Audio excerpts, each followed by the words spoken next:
Welcome to the Light Seekers Lounge. I'm Annie Love and this is episode 113. My very first guest for 2024 and in her podcasting debut is the delightful, resilient cheerleader, mentor and educator Estee Lee, known to those who love her most as Tae. For Tae, not being resilient has never been an option. From an early age, she has had to overcome some life-changing setbacks and obstacles, which have become pieces of the puzzle and made her life what it is today.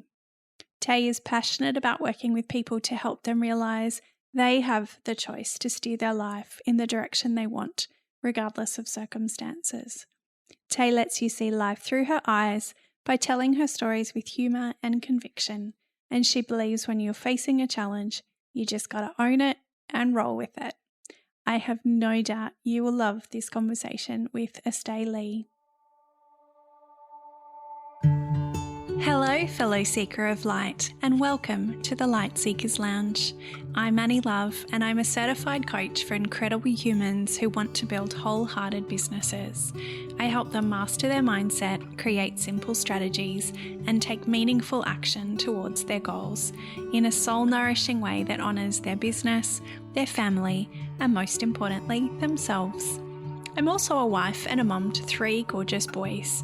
Our parenting journey has been, well, a bit of a roller coaster. And while our family has navigated some pretty tumultuous times, I've learned just how important it is to keep seeking the light and the joy. Even in the midst of darkness, I believe that we can find light on the other side, even if the landscape is different to how we expected it to look.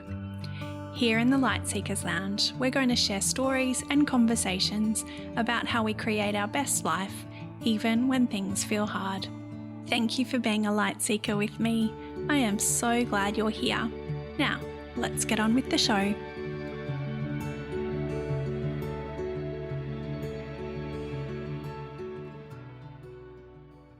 Estee Lee, thank you so much for coming into the Light Seekers Lounge today and having a podcast conversation with me. Oh, thank you, Annie. I'm super excited because, like I said, it's my very first, my premiere on a podcast. So I love thank it. you for having me. My absolute pleasure. I'm excited to chat to you. You and I kind of were connected through our beautiful sisters, your Nellie and my Rebecca. And the reason I was introduced to you was when I went to see the beautiful production of Tae in the Land of Yas, which I really want to talk to you about. But it was such an amazing production. But before Yes, it was amazing. dive into that, I would love to know, how do you describe yourself? I would say that I am a person that loves everything about living. So, everything that there is to love, I love. There's been tough times, of course. You know, you sort of can't have the good times without the tough times, I don't think. But I really have taken what I can from those tough, like really tough, really shitty times and, sort of molded them and taken the most that I can out of them as learning experiences. I am a teacher, so everything's a learning experience.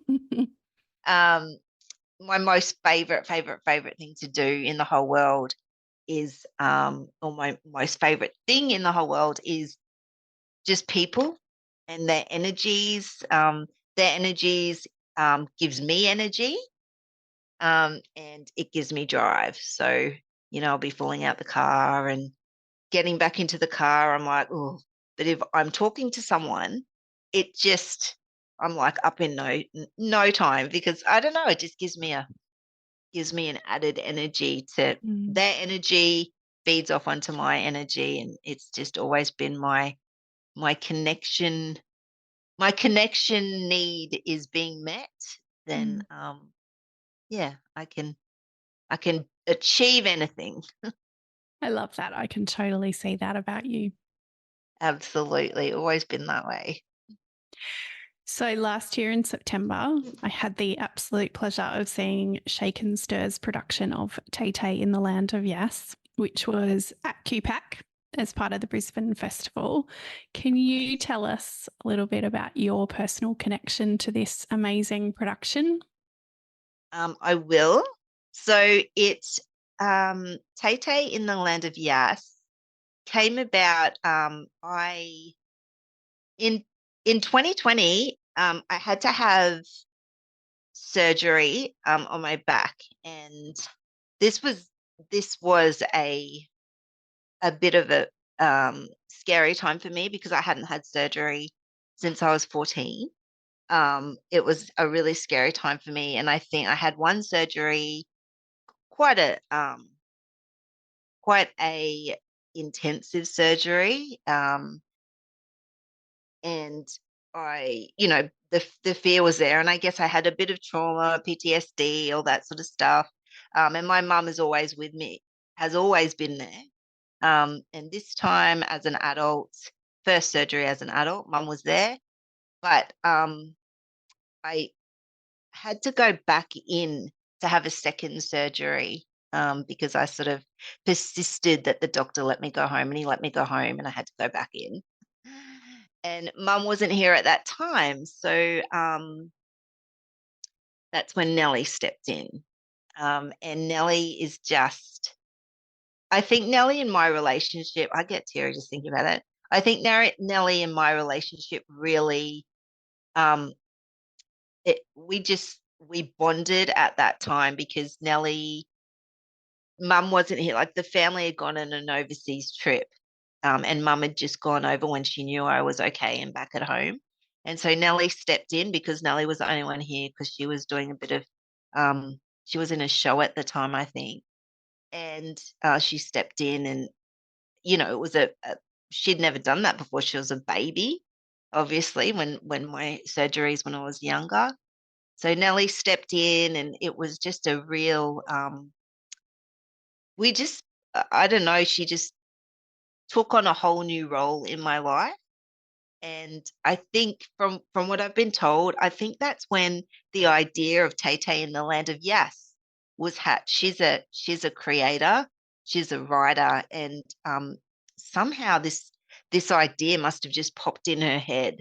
And so I sort of got a few ideas that she was thinking about doing a show about my life. But up until 2023, I had no idea how she'd do that.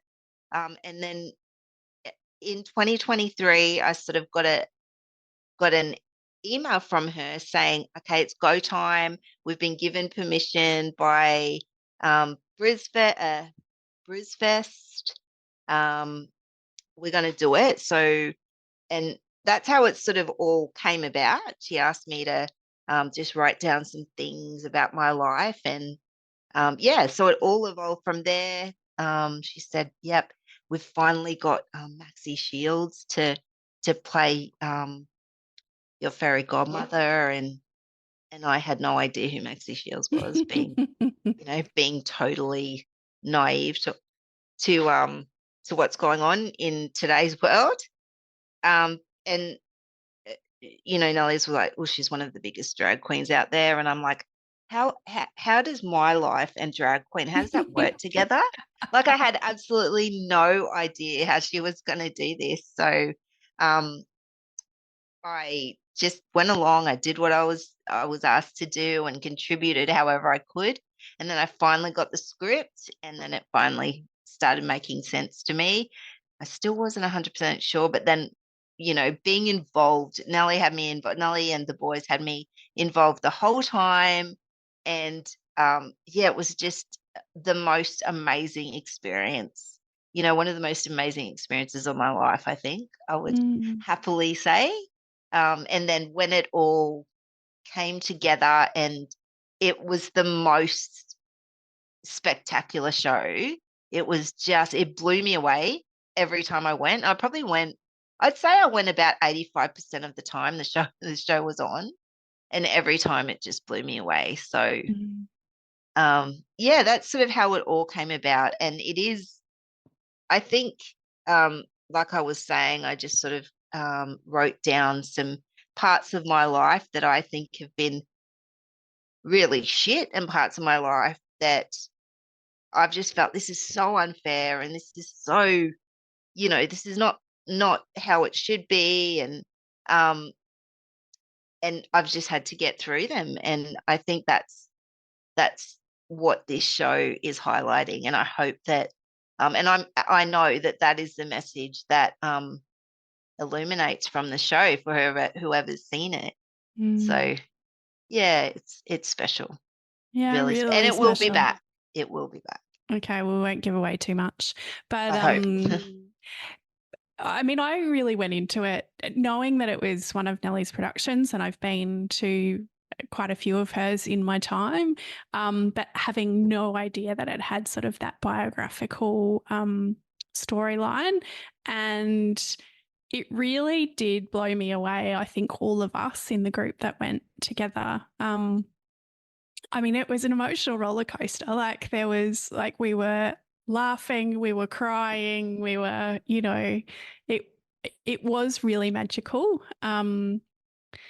Yeah, it's kind of hard to sum up in words, really. It is, isn't it? It's it you I think throughout the show you go through a magnitude of emotions because I think it was very important to Nelly and the Shake and Stir crew to present to present a production which was true and um, respectful to me and my family, and just to the community out there that you know I I think I was and Nelly and I were always from the word get go, and as Nelly was writing it, we were really I didn't wanna focus on disability. It wasn't a show about disability.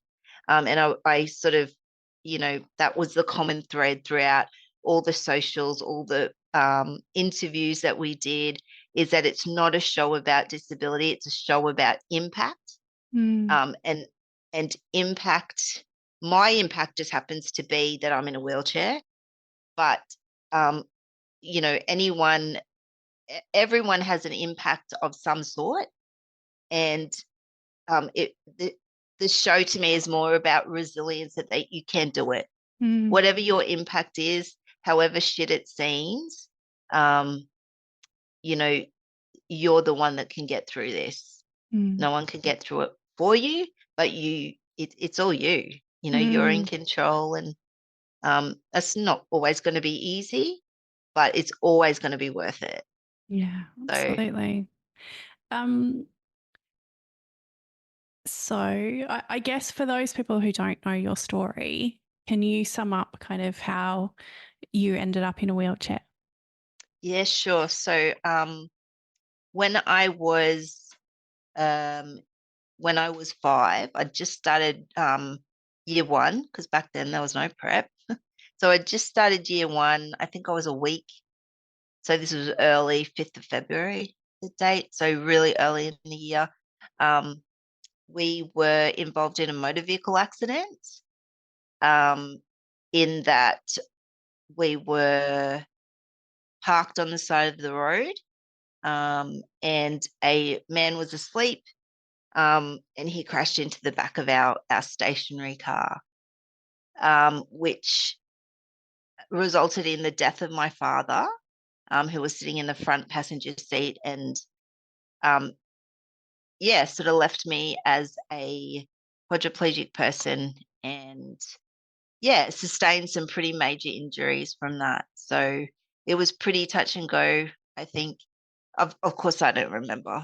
I don't remember any of it, which is not a bad thing. Mm, Remember anything of the accident, but talking to mum and piecing bits together, um, it was it was a miracle that I survived it.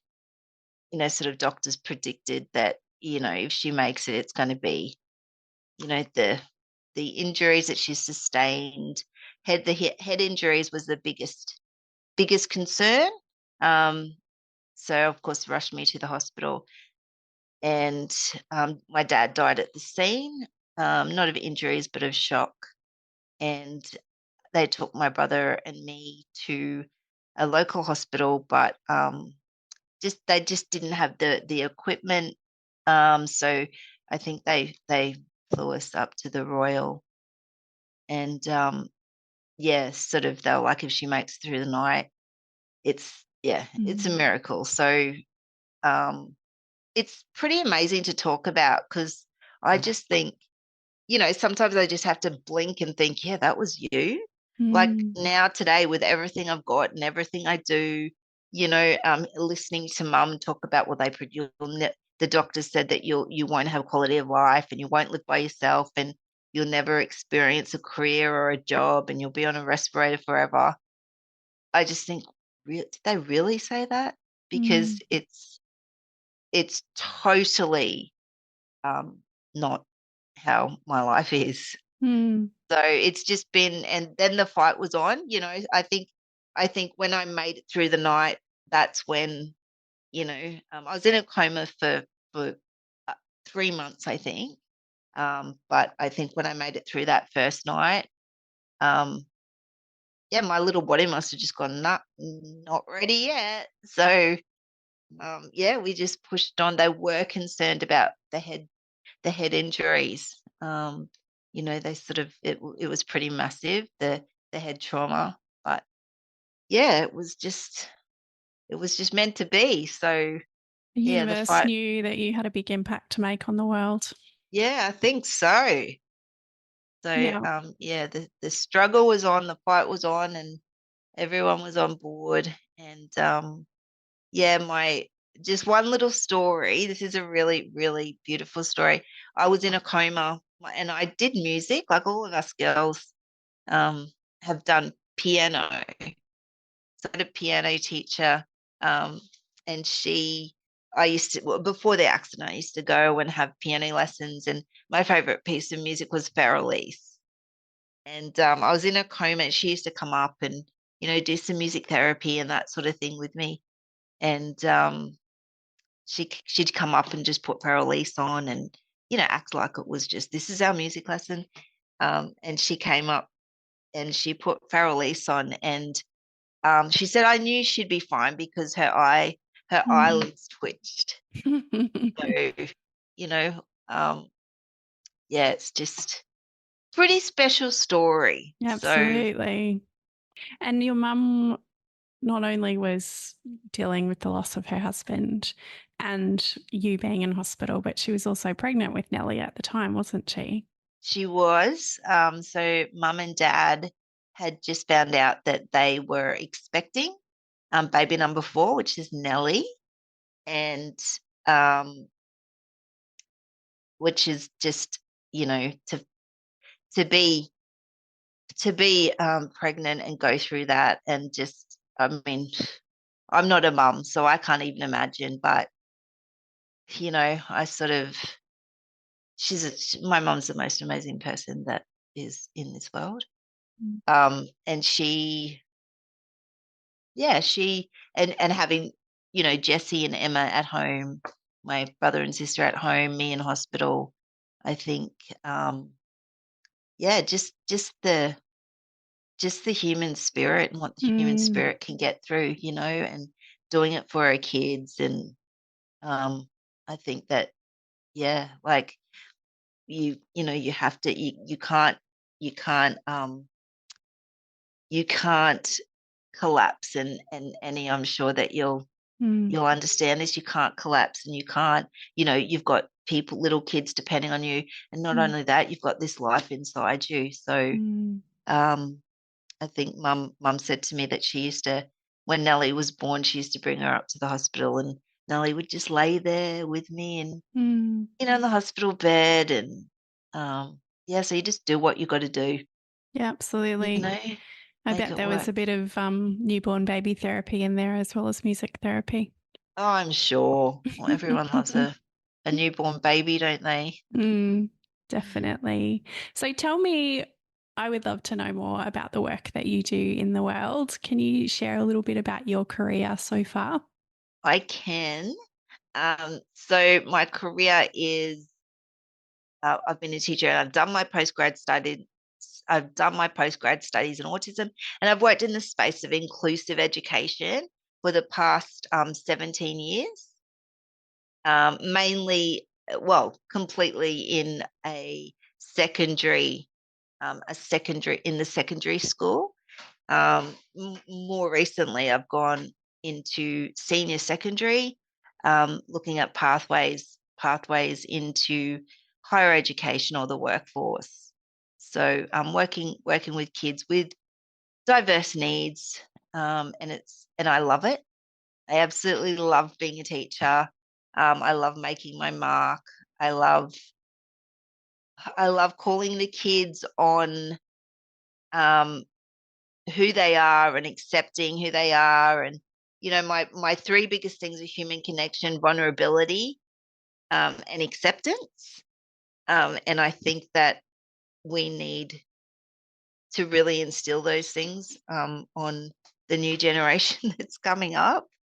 Um, Having said that, and like I said, I do love teaching, but I've recently moved over to do a bit of work at Griffith University, in the reasonable adjustment, still in the inclusive education setting, but more in reasonable adjustments and putting reasonable adjustments in which minimize impact of a disability. And the world of disability um, is increasing with the DDA Discrimination Act growing.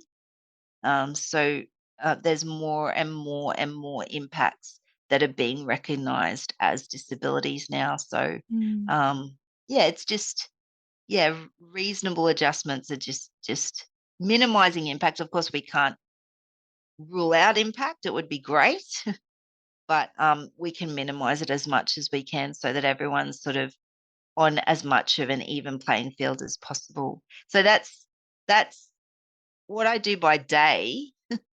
And I've always felt like I wanted to do more and what use my life and my experiences, and how I navigated it, as a person that doesn't want to miss out on anything in life. So I have created and I have founded my business, and my business is Tay. And through that business, I will empower people to live their best lives, by building resilience and taking control of their mindset, and really realizing that they are in control of their Mm. mindset. So, through guidance and support, yeah, I will inspire and motivate. So that's where I'm at the moment, Annie. Love it. Yeah. Um, what came up for me there when you were talking was that, by going ahead and by doing the things that you are doing in your life, like traveling and career and all of that sort of stuff, you help people who may be struggling with their mindset to believe that it's possible.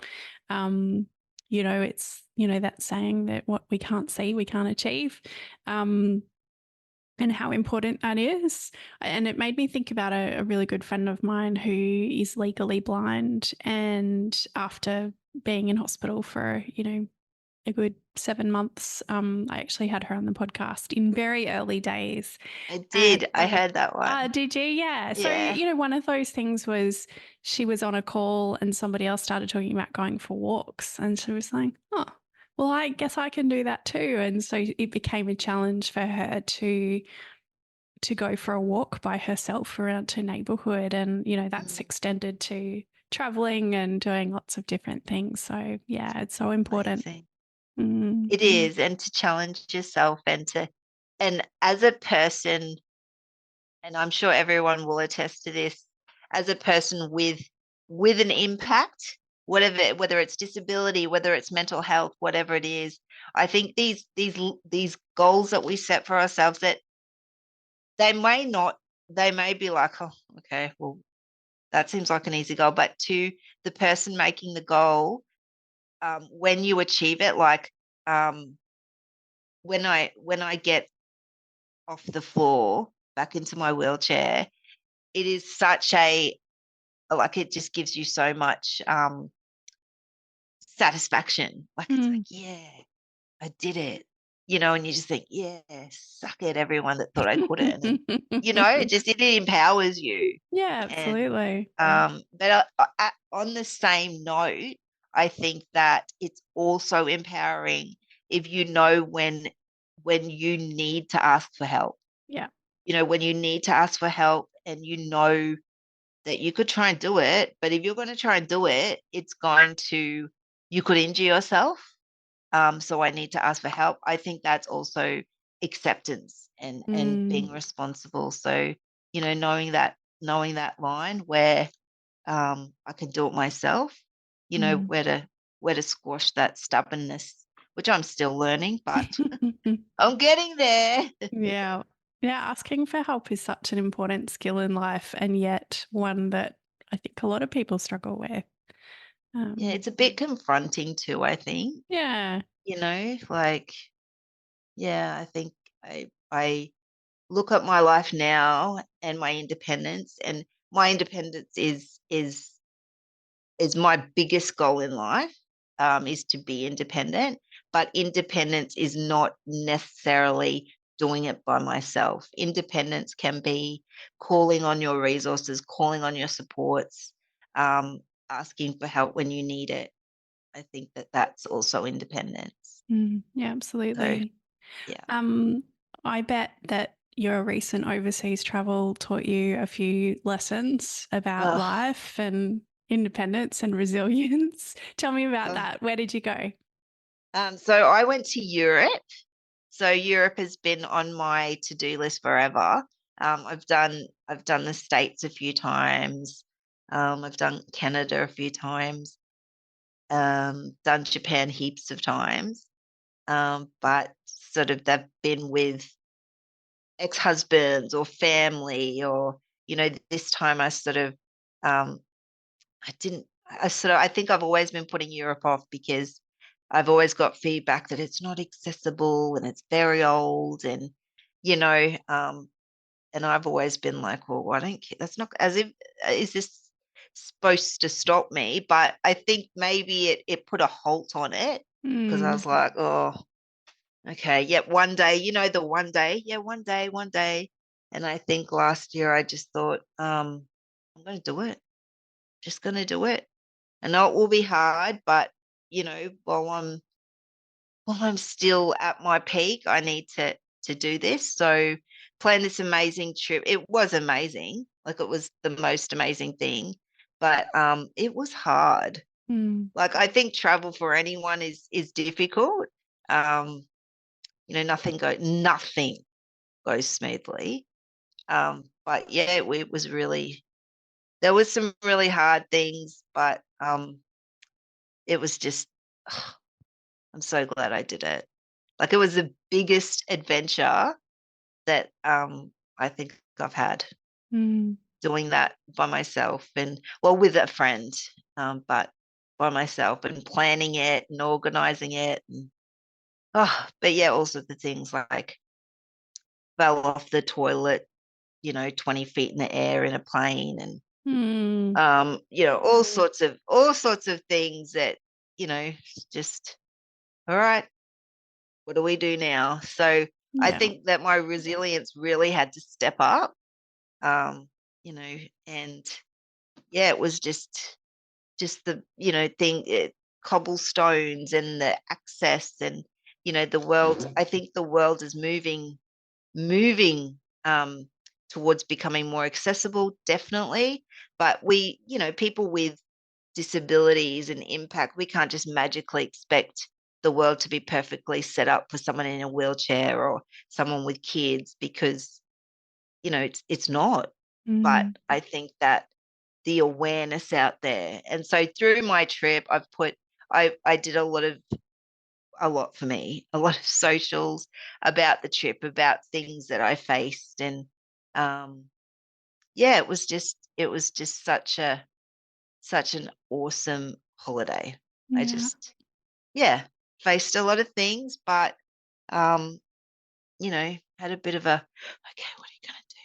don't lose your shit. It's okay. And just persevered and rang mum in tears a few times, but, you know, like, you've gotta do it. You're here. What are you Mm, gonna do? You can't just not. So, yeah, yeah, we did it and we had the best time. yeah, great. So Is there any sort of planning that you need to do around being in a wheelchair, or is it more just kind of when you get there in the moment, having to just deal with the resilience? yeah, I think, traveling with a disability, or traveling with any sort of extra impact, but especially with a mobility, a mobility impairment or a physical disability, the planning, I think the planning stages that you go through, um, it almost has to be tenfold, I think, Mm, because your access needs are just so much more than just, yeah, we'll just grab an Airbnb, mm, it would be lovely. And, I mean, that's when I have my down days, I think, oh shit, this is so unfair. mm, But, um, but it is, it's life. And so, yeah, the planning, and I think also planning and having everything in place gives us security. mm. Gives us a bit of security in that you are going to have a really great time. You're planned as much as you can be. Things are going to happen, but you got this. You Yeah. know how to deal with it. You know the people that you can reach out to. Having a team. So um, I had a really great holiday travel agent, Mhm. Amplify Travel, shout out, who really helped me plan that and um, took on board what I wanted. And yeah, they were really instrumental in making that um, a holiday of a lifetime. Yeah, So so good. having all your people, I think, is a really important thing too. Mm. Yeah, I love that. It sounds a bit counterintuitive, but there's freedom in structure, right? Like once you've got those foundations in place, it makes it a little bit easier to deal with those moments that get thrown at you.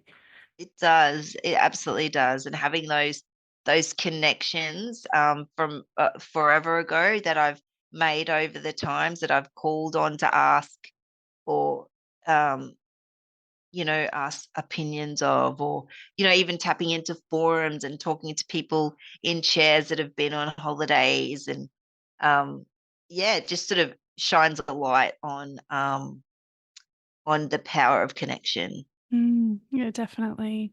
And I took my little Baytech motorbike over there, and it really, I think when we were on a plane from Vienna to, I think we were from, I can't remember where we were from, but um, my motorbike turns my wheelchair into a trike, and it's automatic. It's like a motorbike with a Mm, throttle, and it got me all through Germany, and we went to a concentration camp, and it was so amazing because it was independence. mm. But the airlines broke it, Oh no. and I was just like, right before Italy, which gonna need it anyway. You're gonna need it in Italy.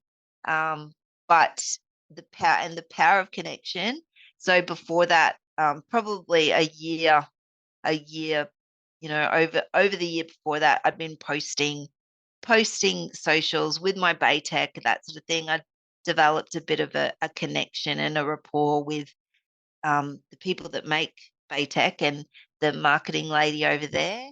And so I reached out to her, and they actually sent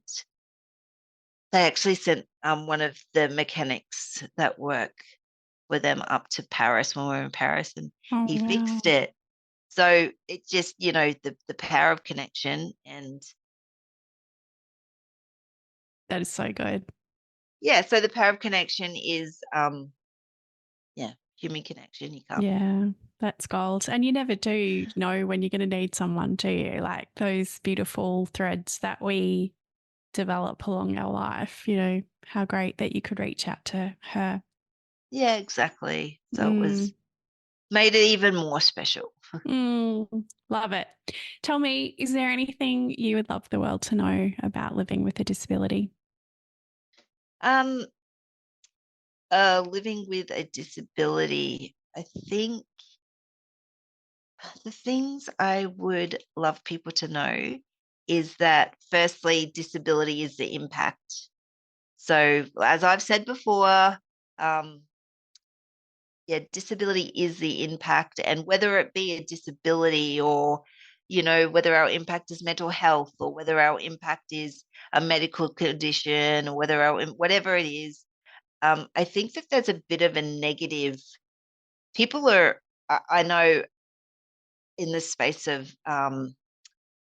teenagers and in the space of university and in the circles that I roll with, I know that there's a bit of a negative connotation with the the words disability or mental health or a condition, and I don't I was in a workshop a few months ago, and we're trying to find a way around the word disability using a different word, but I don't think that the solution is to find a different word to replace mental health or disability or single parent or anything like that.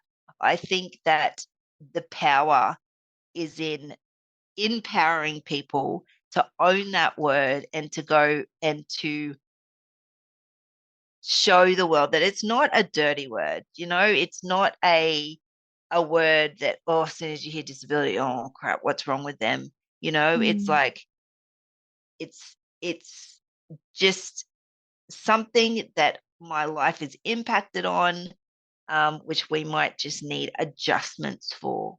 mm, So that's a really massive passion of mine, is that I will use the word disability, I will use the word mental health, because I don't think they're dirty words. I do. You can't We can't just get rid of the word disability. I mean, the wheelchair, so my disability is the universal, I mean, wheelchair pass. The symbol for disability is wheelchair. So mm, we're not just going to get rid of it, but we can empower. mm, We can empower, and it's not something that people should be ashamed of. It's not something that people should be embarrassed to talk about. um it's what makes you you, and it's part, and this is where acceptance comes into it. mm, Accepting that it's part of your life, and own your truth. mm. I And love that. yeah, there's no one else like you, so yeah, it's not about you, it's about other people. So Mm, let's try and change their opinions. yeah, absolutely. All right. These are questions that I ask all my guests. How do you find joy when life feels hard? How do I find joy? Um, it's normally a phone call to a member of my family. And lately it's been my 2-year-old niece, who just they don't care. They're all about them. So you just get on, and I don't know, when I talk to kids, and whatever age, and I think this is my love of teaching. Um, they just seem to, just for a second, you seem to take a break, and they just make you laugh, or they make you reminisce, or so often, if I'm going through a time like that, I sort of just will ring a member of family, ring a friend, have a cry. Having a cry is always good. Have a yell, you know, like I was, and I was, I fell out the car the other day. I had to get in, and as I was sitting on the floor, I was hating the world and hating everyone and hating ex-boyfriends and hating people that had it all. And then I sort of just looked around and I thought, okay, how's that going to fix anything? And I was like, all right, you just got to get up. So I got up. When I was halfway up, I sort of put my video on and just did a little video, putting it out there. And so these are the energies, hoping that the energies of what's going to go out is going to come back.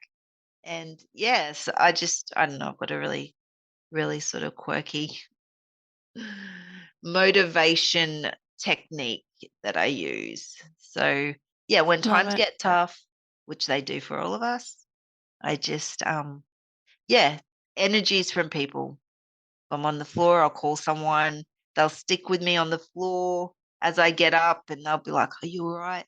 But just having them there, uh, Mm, just, I don't know, it's just, yeah, I definitely am my energies are from people. So, mm, I think that's why I'm a teacher. That's why I want to do this business. I want to help people. I mm. want to use my energy for them and their energy for me.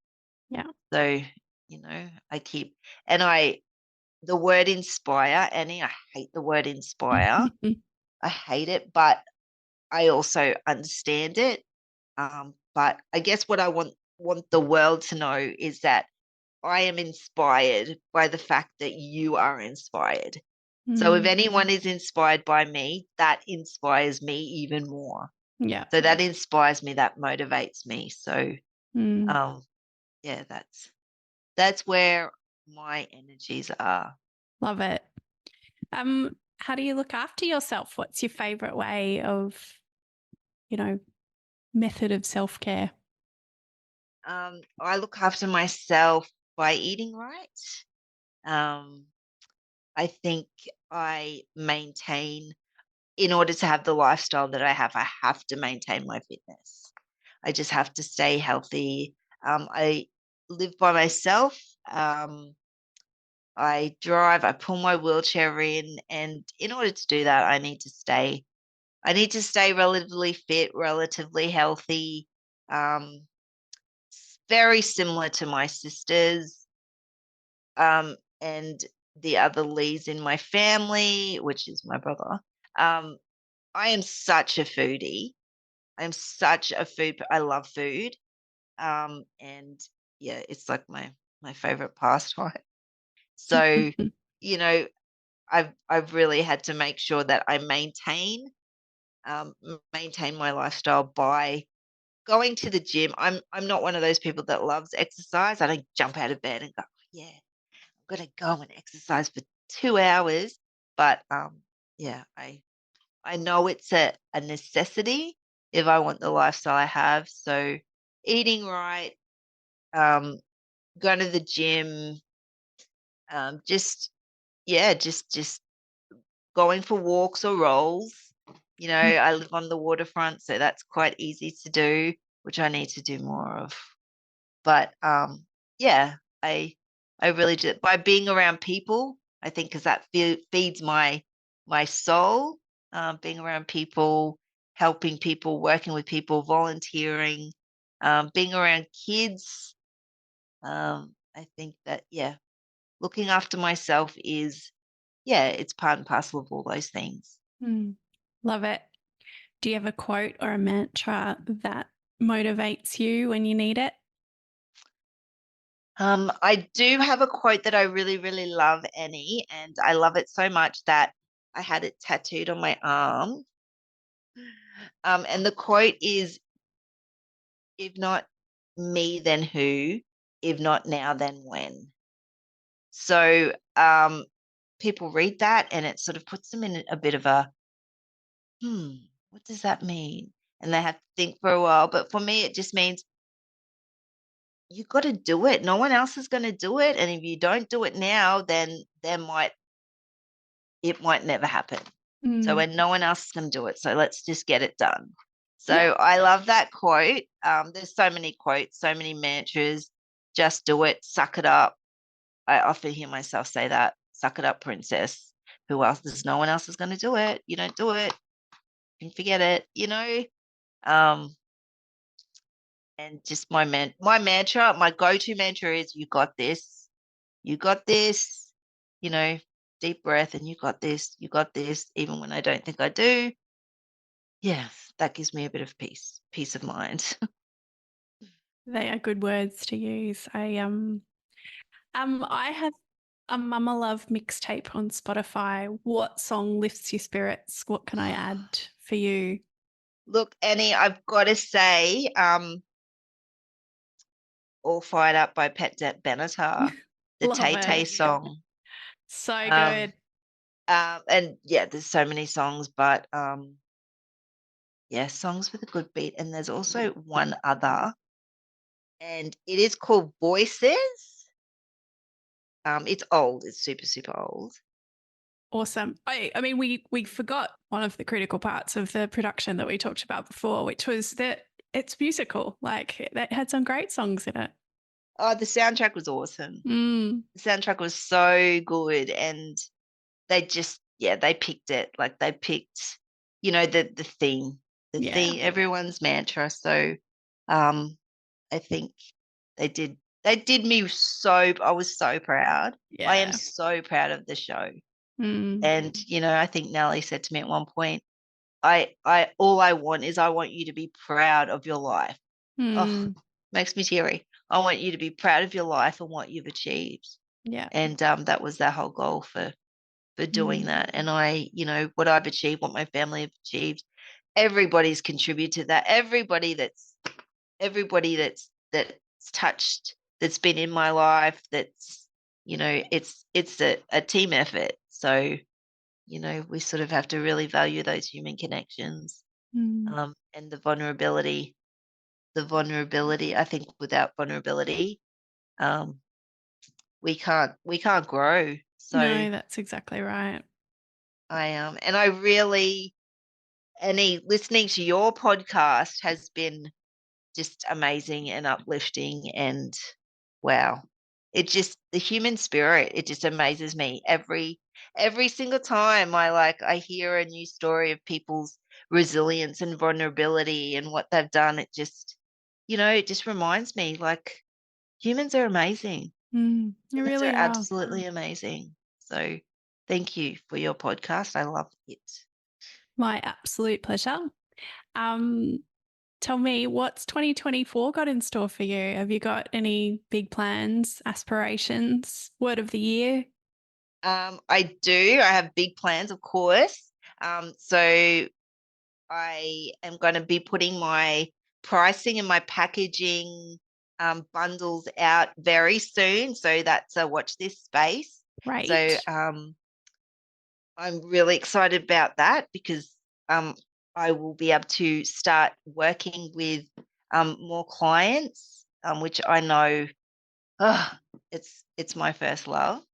Um, And my word of the year is, and this has been through a lot of contemplation, and okay, it's got to be super fitting. So my word of the year, Annie, is shine. Love it. So this year it's my year to shine. And yeah, so Tay Tay will be my big goal this year, is to get a podcast happening as well. Um, So that's what I am working on at the moment, working on packaging, working on my keynote speeches, my appearances, exposure. I'm really excited about it because this is what feeds me. Mm, This is what makes me glow, and this is what makes me be true to myself and true to others. So yeah. I love it. I can see that energy shining through your face right now, even though no one else can.